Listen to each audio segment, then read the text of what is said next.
Okay, welcome to the Q&A. No introduction needed. We're going to blast through about 20 questions that I've been asked recently. I'm just going to run some training footage in the back. This isn't going to be a video that you watch, probably. It's just something to listen to in the background. So, question one, what are your thoughts on high rep circuit style warm ups? I think that full body warm ups, especially cardio in general, is quite silly. And I'm not going to pretend otherwise.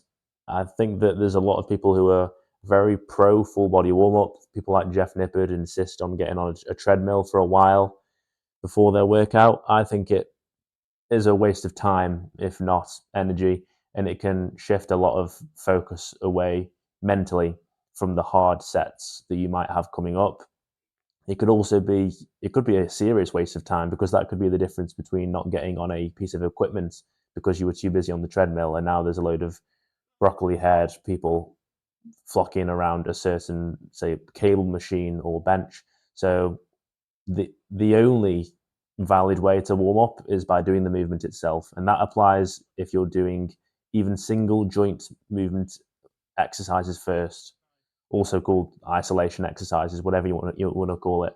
On one of my upper body days, I open with arms, cable curls, and that's what I start with. Cable curls. I do 10 kilograms for 10, 20 kilograms for 10, and then work up to 40 kilograms on the stack. That's just what it says on the stack for 15 or whatever, and that is my first set. I don't take rest in between the warm up sets because it's a warm up set. If you have to take rest between your warm up sets, it's not a warm up set, by the way. And yes, I warm up and recommend you warm up by doing the movement. Doing any kind of circuit style training or getting on the treadmill for an incline walk before your workouts, I think it is at least a waste of time. Question two is, how do you transition from a rehab training mentality to a pure training mentality? I think that what the question means there is they mean going from rehab back into training. So, I mean, gradually introducing resistance training is key. Don't go all out immediately. You can start with movements from even things like the knees over toes program, which I have a lot of good things to say about for rehabilitation for any muscle or joint in the body. Things like, say, if you've got a knee injury, start with walking backwards. So I suppose the first point of call is to just get blood flow into the area, which doesn't cause any impact whatsoever. And then when you're essentially healed from that injury, I would actually recommend doing the movement that injured you in the first place for, nowhere near failure for two reasons. This builds confidence back in the movement with a rep range and weight that you're not going to get hurt with. And it also directly strengthens and trains the muscle in that position where it got hurt in the first place. It might not be a good idea if you think that the injury was an overuse injury. So maybe do a variation. Say if you tweaked your back because you were hammering stiff leg deadlifts for a long time, maybe just go wide stance snatch grip for a while and do them that way. So essentially a variation of the movement and do them for fairly high reps. Nowhere near failure.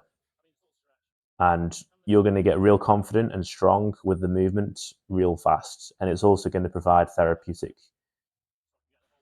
I suppose, recovery and protection for your body as a whole. Honestly, though, in bodybuilding, I don't think that we have very many serious injuries. Just make sure to first recover and then strengthen. If you don't recover, then you'll tweak it again. And if you don't strengthen it, then you'll re injure it because it's not strong enough in a certain position. Third question, what are your thoughts on behind the neck presses as an accessory for overhead press? I mean, for hypertrophy, behind the neck presses are arguably superior to the overhead press anyway, especially as for someone like me who's quite broad. I can get a very large range of motion on the behind the neck press compared to the overhead press. So it's a no brainer for me anyway. Behind the neck presses are useful. They require good shoulder mobility and they also build shoulder mobility. When people see me pressing one plate behind the back, someone actually came up to me and said, like, I didn't think that was possible. Are your shoulders, do they feel okay after doing those? I was like, yeah, completely fine. Because I was okay starting with 40 kilograms about a year and a half ago. Okay. If you lay back on your overhead presses, consider a behind the neck press or a seated, non-back supported overhead press variation. But as with any accessory, you should be using less weights. I suppose that's more strength language that I'm using there. Anything that gets a stretch on the muscle is going to be arguably much superior. So if you guys want to completely switch to behind the neck presses, then be my guest. To be honest, overhead pressing from the front is a little bit overrated for building certainly side delts anyway. It's more of a front delt builder. I've been doing just pure side raises recently. I know that's probably sounds a bit silly, but yeah, hammering overhead pressing is only as useful to you as what you can manage volume wise on that movement. And anyone knows who's got a big overhead press, you need to do a good amount of volume on it anyway. So I've switched to side raises. Go ahead and feel free to behind the neck press. I don't believe that some people are more prone to injury than others based on their shoulder structure. I do think that anyone can behind the neck press with sensible loading. Question 4 is, what are your thoughts on Nucleus overload training? I mean, there's not much to think because there's not much robust anecdotal evidence for it from the other trainers that I've spoke to, and there's not much scientific, if you want to call it that. There's not much research behind it anyway. It's an interesting topic, and I can see it maybe having some grounds for endurance athletes who want to have a nice combination of volume, super high volume training and resistance training. But it sounds like a pretty bad deal to me. You're doing really high rep sets. They're not fun or interesting because you can't load them. They're nowhere near failure. They they're always movements that are super boring, no offense. Things like push-ups and diamond push-ups. Those movements can be fun, but they're only fun when you can load them. You can't really measure progress. People who are pro Nucleus training, they don't take it super seriously. It's always an afterthought at the end of their workout, and then they swear that, oh, this pump is amazing because I'm doing Nucleus overload training. All you're doing is getting a load of blood in the muscle, so it's not really a case for it. There's not much to think about it at this stage. Yeah, I don't see its application. I think it's just going to create a load of fatigue, going to require a lot of time, and be incredibly tedious for questionable payoff. Question 5, what are your thoughts on lat pull downs versus a pull-up variation? Lat pull downs, they're an excellent variation, and I've noticed something about lat pull downs is that they don't beat up the shoulders at all. I've done sets of 6 to failure on the lat pull down, and there is no pulling on the shoulder joint girdle. Not to say that pull-ups are dangerous, but a set of 6 on weighted pull-ups, you can certainly feel the stretch around the shoulder joint. I just don't get that on pull downs. I don't think that lat pull downs can replace pull ups, and lat pull downs, funnily enough, they don't make me sore after the day after doing them, but pull ups always do. They always do. You can target a full range of motion, and you can even kind of do a hybrid iliac pull down with a pull down machine because you can kind of extend your arms forward at a 45-degree angle. So you're reaching forward, kind of like you're, I suppose, reaching 45 degrees above you, ahead of you as you lock out the movement. And then you can rock into the pull down. So it kind of has this nice iliac slash normal traditional lat pull down movement. It's quite nice on the lower lats. So yeah, treat it as its own variation. Lat pull downs are really, really great. Don't replace them for weighted pull ups. Everyone is always on the lat pull down machine in my gym, and it's always with questionable form, and they can't do pull ups. So yeah, honestly, I'm still very pro pull up these days, but they are still a very good variation, especially if maybe pull ups are beating you up a little bit. Question 6, what are your thoughts on top sets and back off sets for hypertrophy, especially on things like hip hinges? So if you grow well on hip hinges, things like Romanian deadlifts and stiff leg deadlifts, then yeah, go ahead. I think that top sets are super useful. but maybe just do one top set and only do it if it keeps your training interesting, and also only do it if the second and third sets actually feel lighter. Don't do sets of 3 just because top sets sound cool or they make your training sound really interesting and complex. Bear in mind that there are people with very strong hip hinges, myself included. When I did them about a year and a half ago, I've stopped doing them now.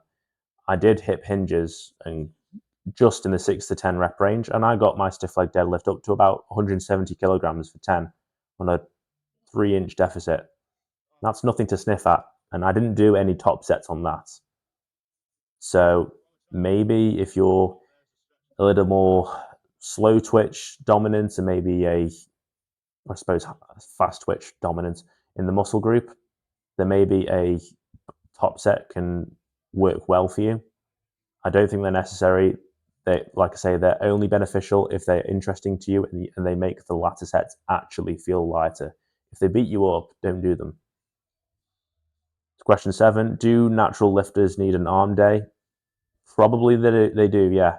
It depends on your goals. If you're training for hypertrophy and not focused on big lifts like the bench or whatever, an arm day can be useful if you've got time. I should say it will be useful. They're, they are respondent to single joint movements, and you can only grow them so much with compound lifts. They're easy to recover from. Incorporating exercises like tricep pushdowns and bicep curls, if you have a setup at home, that can work well. Like maybe you can just have an arm day at home with a very simple setup. I've taken the approach of training 4 days a week, but on my upper body days, I train my arms first and then I train my back. My back training does feel slightly more challenging and it's probably slowed down the progression a little bit. But because my back is so big and I need to grow my triceps, that's just what I do. I put arms first and then I do back training. So, do they need an arm day? Yeah, probably. If you want to get over 17-inch arms, in my experience, yeah, you'll need an arm day. You can get to 17-inch arms without an arm day, and if that's good enough for you, then yeah, you won't need one. But the guys who have 18 plus inch arms, yeah, we have an arm day. Question 8: chest supported T-bar rows versus a seal row, which is better? Bit of a strange question. I mean, both exercises are great. Seal rows, they're more versatile because you can use dumbbells to target different areas and suit your wrist movements. Chest supported T-bar rows, they typically hit the upper back and rear delts a bit better in my experience, and that's why you should be rowing in the first place. So that's why I do love the T-bar row, the chest supported T-bar row, I should say. If you have access to both, then alternate them. And honestly, between those two, that will probably be your rowing covered because they are chest supported. They're gonna have such an amazing stimulus to fatigue ratio. You can get a nice full stretch on them. It's easy to measure loading. You're not gonna have to wait for the cable machine because the seated cable machine is usually in more use than those machines. So yeah, people sleep on seal rows. I would do them if I had a machine in this gym. If I'm limited on time, question 10. If I'm limited on time, should I focus more on pull-ups or rows? If your program is bench heavy or you're doing a lot of chest volume, rows are the better option because they balance out pressing movements and they are less taxing on recovery. Pull-ups are excellent, well, better for lat development. I think this isn't a question of if you're limited on time, which should you focus on? It's which, if you're limited on time, which is lacking for you? Is it the upper back or the lats? If you have a slight lat lack of development, then yeah, focus on rows for the time you have. If you need a bigger upper back, then yeah, it rows. That is the best use of your time. Question 11: what are your thoughts on fixing a chest imbalance? I mean, chest imbalances can be due to uneven pressing, scoliosis, natural asymmetry. I mean, I technically have a chest imbalance because of the way one of my pecs inserts or originates. I think it's the correct term is originates from my sternum. If it persists, there is nothing that will save you, honestly, other than just time spent at the gym and getting a big enough chest so it isn't noticeable. Um, I don't believe in silly stuff like one-armed dumbbell bench and all that stuff. Just hitting the weaker side.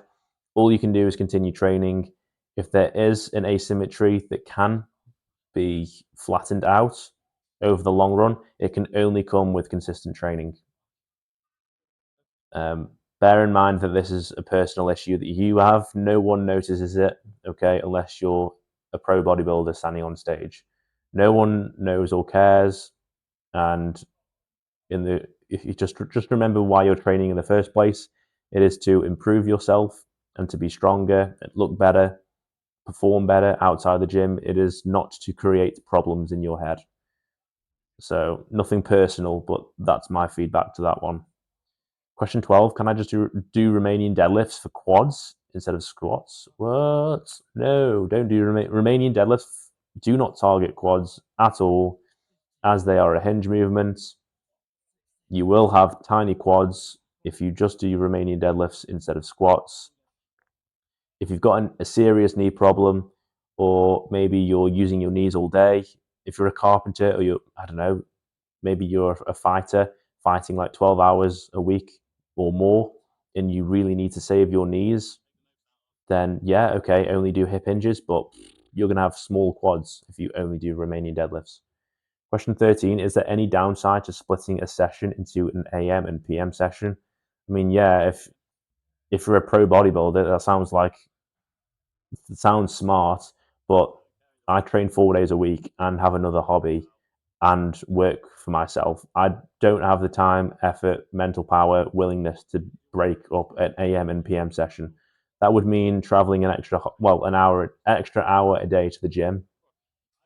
I mean, I've seen it done. The only group of people who I've seen and know do that is the guys from Renaissance periodization.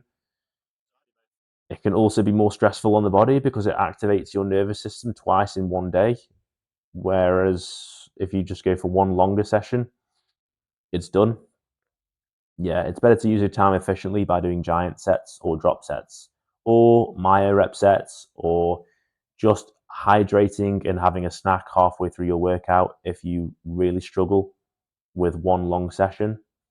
But yeah, I don't think I will ever in my life do an AM and a PM session.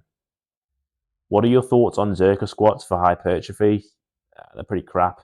Only do Zercher squats if you have to do something really specific for like front loaded carries. If you're into strongman, something like that, that Zercher squats can be probably pretty useful for, I don't know, picking up a stone, just anything like that, which really toughens up the biceps and you're picking up something from in front of you from the ground. Yeah, I could see that, but no, for hypertrophy, it's got poor stimulus to fatigue ratio written all over it. And they also don't carry over to your lifts anyway. Question 15, what are your thoughts on conditioning with the goal of increasing work capacity? My first point of call is to just do harder giant sets. You can incorporate conditioning into your regular training through supersets or high rep sets, as long as that high rep set fits the movement, of course. Conditioning, it doesn't need to be something separate. You can increase your work capacity by doing movements efficiently within your existing program. If you're a bodybuilder, you don't need to worry about your cardio that much anyway. Just doing your normal weight training is enough, more than enough cardio to function day to day, okay, and not have heart problems. It's more than enough. You'll be very healthy. You'll have a very low resting heart rate if you only do bodybuilding training 4 days a week and nothing else. Okay, if you're if you have another hobby like cycling, fighting, sprinting, whatever it is, then you should dedicate extra training to that outside of the gym, which will require conditioning. But other than long walks, I don't see the benefit in doing extra conditioning unless you need to shed a few pounds. Question 16, how important is it to be able to program for yourself? It's extremely important unless you're okay with spending a large amount of money paying another coach to do it for you.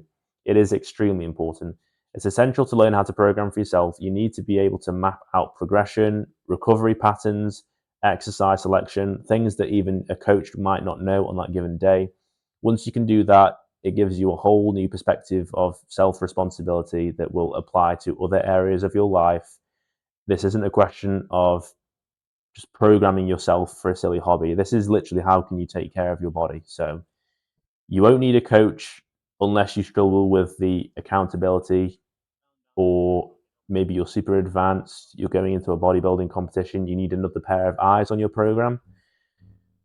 Maybe you have special needs for your training because of a certain ability or diet requirements. That's when I would look for a coach. But yeah, the reason why coaches charge so much, and they should charge them so much, is because they provide an exceptional amount of value that is only suitable for a small amount of people.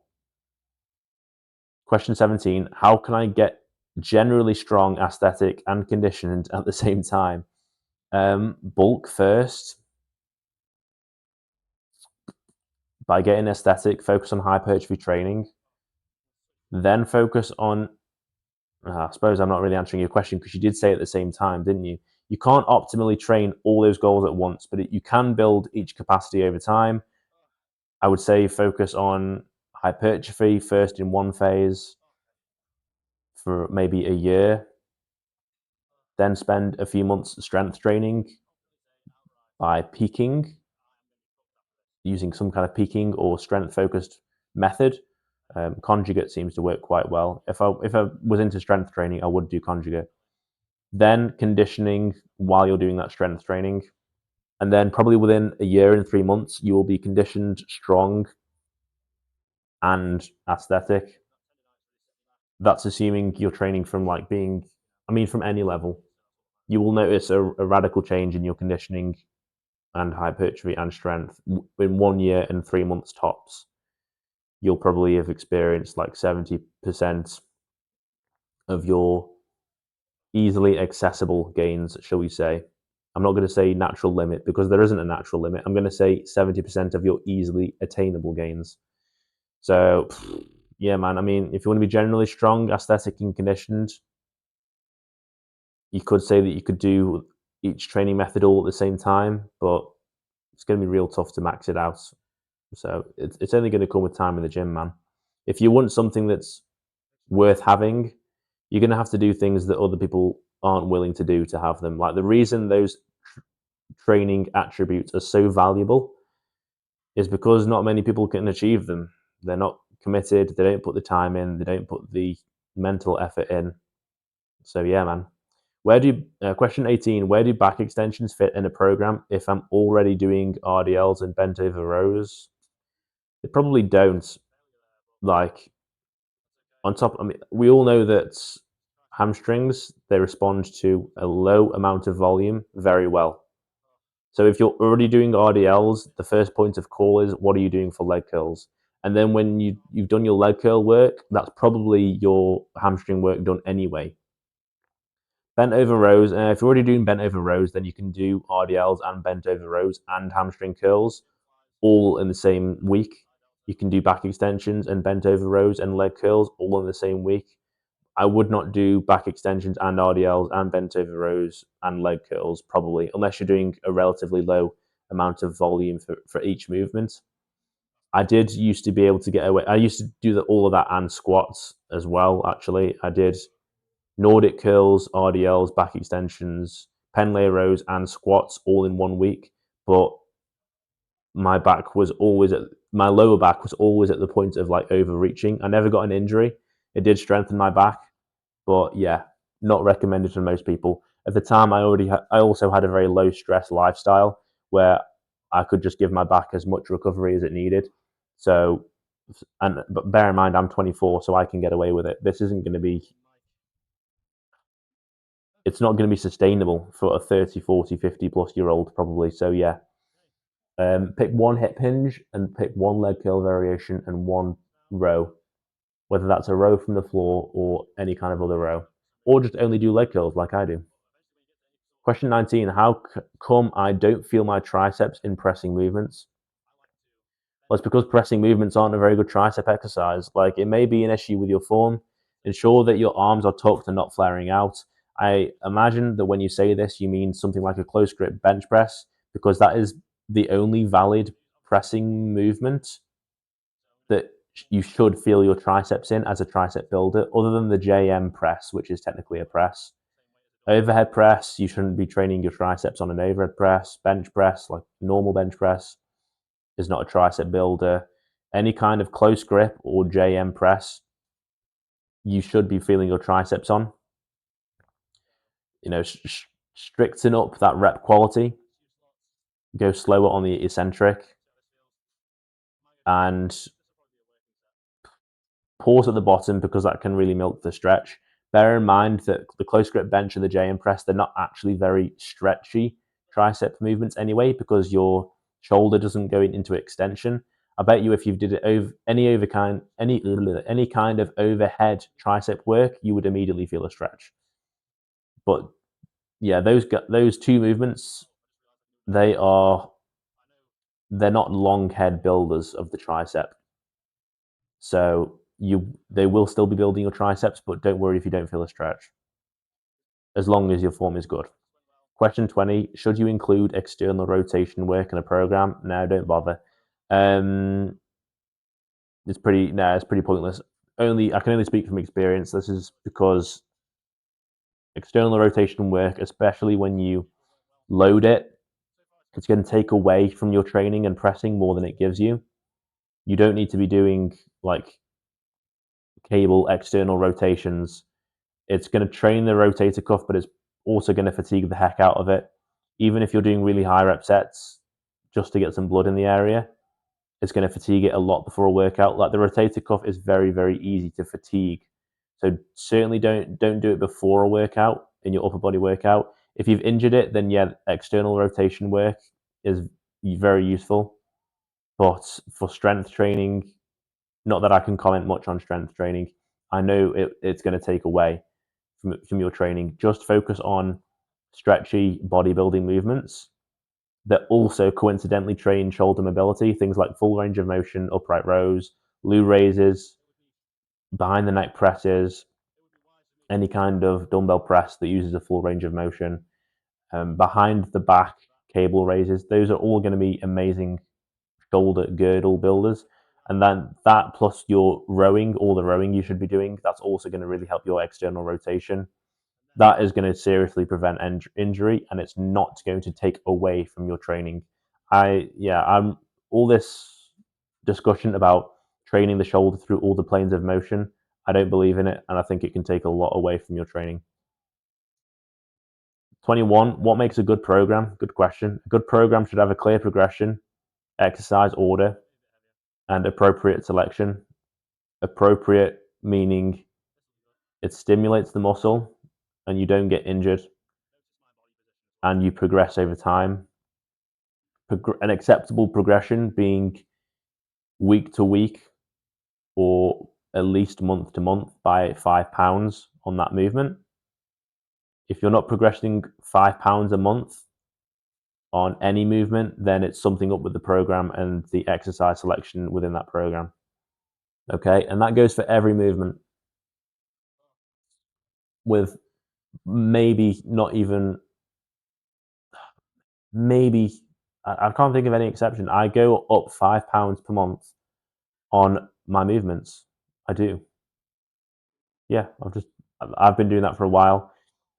I'm not going to put.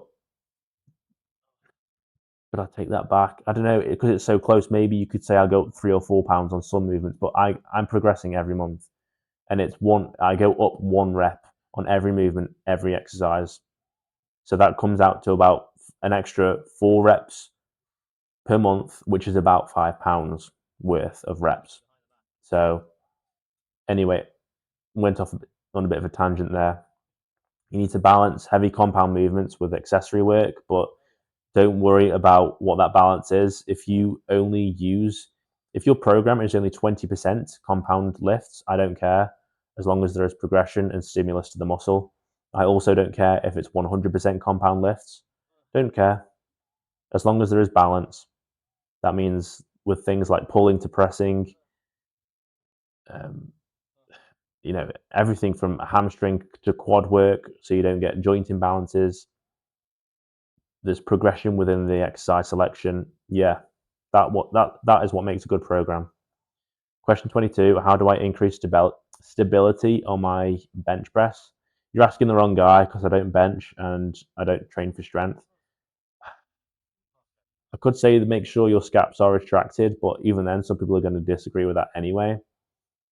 I could say use leg drive, but people might disagree with that anyway, and they might say do something like a Larsen press to teach yourself stability.